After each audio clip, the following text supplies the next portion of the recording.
Hey guys, what's going on? Mark here, and today I'm back in the food forest, and I wanted to give you a mid-April spring update. Let's go. That's right, it's mid-April, and we actually had a pretty good snowfall today. There was more on the ground this morning, quite a bit of it's melted. It's still pretty chilly out, but I think the ground was warm enough to help melt some of that snow. What I really want to show you is some of the observations I've had here in the last couple of days and week while I've been out in the food forest of some of the things that have survived that I planted last summer. And I want to learn from that and plant more of those types of plants because those are the hardy species and those are the species that have survived. And I'm going to apologize right now if there's a bit of a wind noise. It's windy out here. There's not much I can do about it. Okay, hopefully if I stay low to the ground, it'll help the wind noise. What I have here in front of me is a gooseberry. This is the Pixwell variety, and as you can see, I think it looks great. We got nice greenery. It's the first thing to turn green here in the food forest, and so that gives me hope.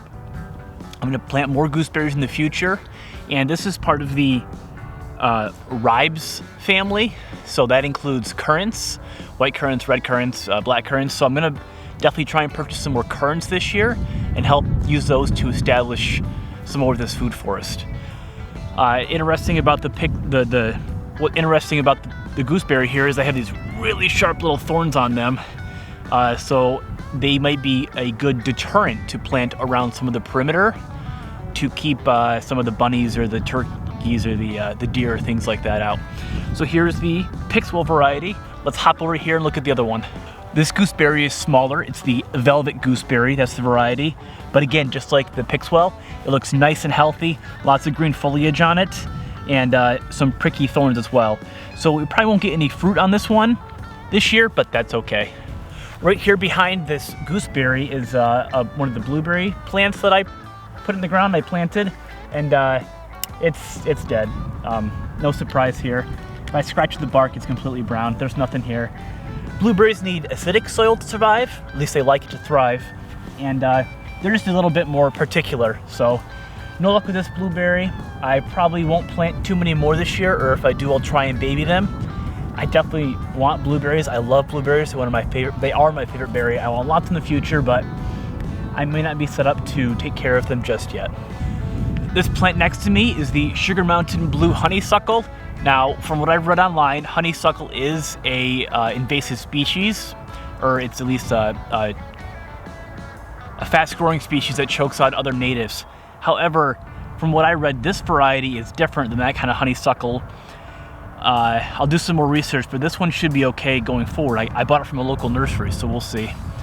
I actually planted 2 of these last year, and the other one did not survive. At least I don't think so.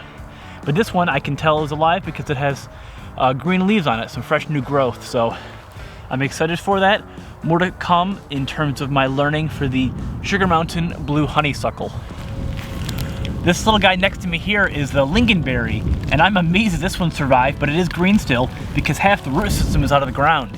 In fact, on a lot of these plants that I put in the ground last year, you can tell they just kind of dried right around it, and they're just sitting in the soil almost separate from the rest of the ground in the area.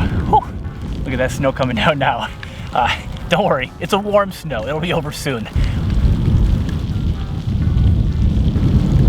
What I'll probably do to help remedy the situation where these plants aren't really part of the soil yet is I'll steal some soil from maybe the garden, just the surrounding area, and just kind of put it around here and rehydrate and help to connect everything. All right, one more plant I want to show you before I get back inside because it's cold out. So in front of me here on this little mound that's getting covered up with snow is the small hugelkultur that I built last year. So part of that tree I cut down is buried right here. And this is where I transplanted those strawberries from my yard. And you can see, not all of them survived probably, but I have lots of new growth popping up next to the old leaves from last year. So super excited. We'll get to do some videos with strawberries later this year. I've also seen at least 1 or 2 of these over by the pawpaw patch where I planted last year. Finally, one more thing. I haven't checked on all the trees yet, but at least this one right here, this multi-grafted species, there are some buds for some leaves, so hopefully that bodes well for the rest of the apple trees planted back here.